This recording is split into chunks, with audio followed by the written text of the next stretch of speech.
রমাজানের প্রস্তুতি নাম্বার 1, আমার সেটা বলেন। রমাজানের প্রস্তুতি নাম্বার 1 হচ্ছে যত দুনিয়াবি কাজ আছে সেই কাজগুলোকে কমিয়ে ফেলবো। দুনিয়াবি কাজগুলো কি করব?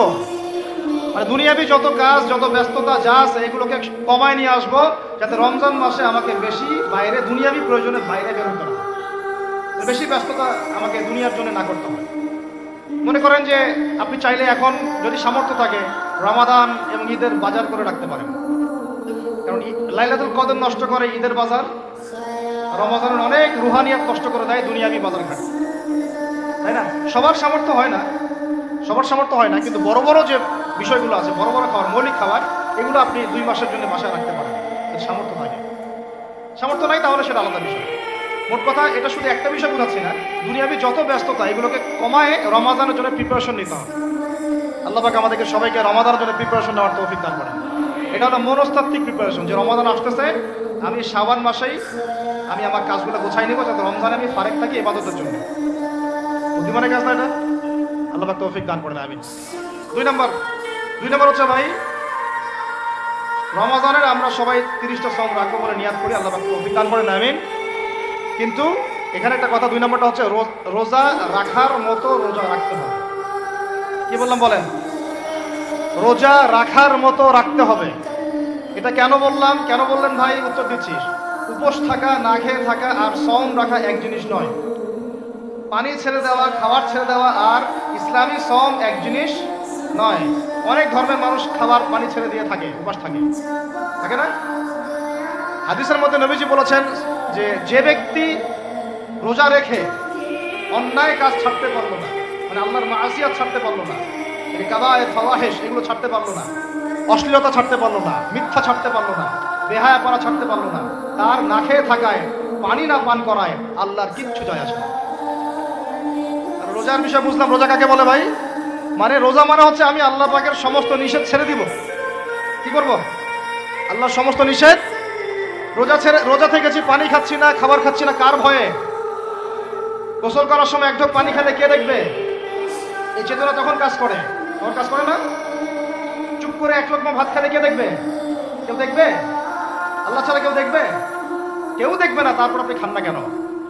আপনি খান না কেন? কারণ আপনি অনুভব করেন যে আল্লাহ পাক আমাকে দেখছেন। এটাই হলো ইহসান। এটার নাম কি?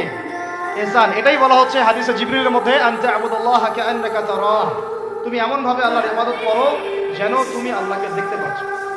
ওয়া ইল্লাম তাকুন তারাহু, তুমি যদি আল্লাহকে দেখতে না পারো জেনে রাখো ফাইন্নাহু ইয়ারাক, আল্লাহ পাক তোমাকে দেখছেন। এটাকে বলে আল্লাহ কনসিয়াসনেস বা ইহসান বা তাকওয়া। আর তাকওয়া হাহুনা, তাকওয়া কোথায়? এখানে। আপনি সওমের আয়াতটা পড়েন, কুতিবা আলাইকুমুস সিয়াম কামা কুতিবা আলাল লাযিনা মিন ক্বাবলিকুম লাআল্লাকুম কি তাত্তাকুন, তোমাদের উপর সওমকে ফরজ করা হয়েছে ঠিক যেমন করে আগের উম্মতের উপরেও করা হয়েছিল। উদ্দেশ্য হচ্ছে লাআল্লাকুম তাত্তাকুন, যাতে করে তোমরা তাকওয়া অবলম্বন করো। তাকওয়া মানে আল্লাহ কনসিয়াসনেস, এই যে আমি খাচ্ছি না, পান করতেছি না, আমি বিশ্বাস করি আল্লাহ আমাকে দেখতেছেন, এই তো। সেই বান্দা কেমন করে রমজান চলে গেলে বেনামাজি থাকতে পারে? রমাদান চলে গেলে কি আল্লাহ তাকে আর দেখে না? সেই বান্দা কিভাবে সুদ খায়, তখন কি আল্লাহ তাকে দেখে না? সেই বান্দা, একই বান্দা কিভাবে জেনা করতে পারে, মেয়েকে নিয়ে কেমন করে বাইকে ঘুরতে পারে, কেমন করে গায়রা মাহরামের সাথে আমরা ইয়ে করতে পারি, প্রিমিক্সিং করতে পারি, কেমন করে সে সমকামিতার দিকে ধাবিত হতে পারে, কেমন করে সে জুয়া খেলতে পারে, কেমন করে সে মাদক খাইতে পারে, কেমন করে সে আল্লাহ দ্রোহী আইন বাস্তবায়ন করতে পারে, যদি সে এই চেতনা থাকে যে আল্লাহ আমাকে দেখছেন। এই চেতনাটাকে বদ্ধমূল করার জন্যই রমাদান আসে। বলেন সুবহানাল্লাহ। আমি বুঝাতে পারলাম রোজা রাখার উদ্দেশ্যটা কি?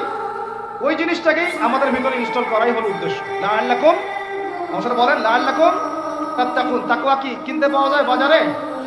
এই যে আল্লাহ পাক আমাকে দেখছেন, আমি খাবো না, আল্লাহ আমাকে দেখছেন, আমি পান করতে পারবো না, আমার রেস্ট্রিকশন আছে, পিপাসায় গলা ফেটে যাচ্ছে একেবারে রোদের মধ্যে, তাও খাচ্ছি না কেন? কার ভয়ে? ওইটাই জীবনের সব ক্ষেত্রে বাস্তবায়ন করার জন্যই রমজান আসে। বুঝতে পারি না? ওই চেতনাটাই, একই চেতনাটাই জীবনের সবগুলো কাজে বাস্তবায়ন করার জন্য কি আসে? রমাদানের সওম আসে। আমরা শুধু রোজার ফজিলত নিয়ে বয়ান করি, রোজা রাখলে 70 গুণ নাকি হবে না, 70 গুণ হবে, 700 গুণ বাড়াই দিবে। মূল কথা ফজিলত তো ফজিলত পাবোই, মূল কথা এইটা, তাকেও অবলম্বন করতে হবে। আল্লাহ পাক আমাদেরকে তৌফিক দান করেন।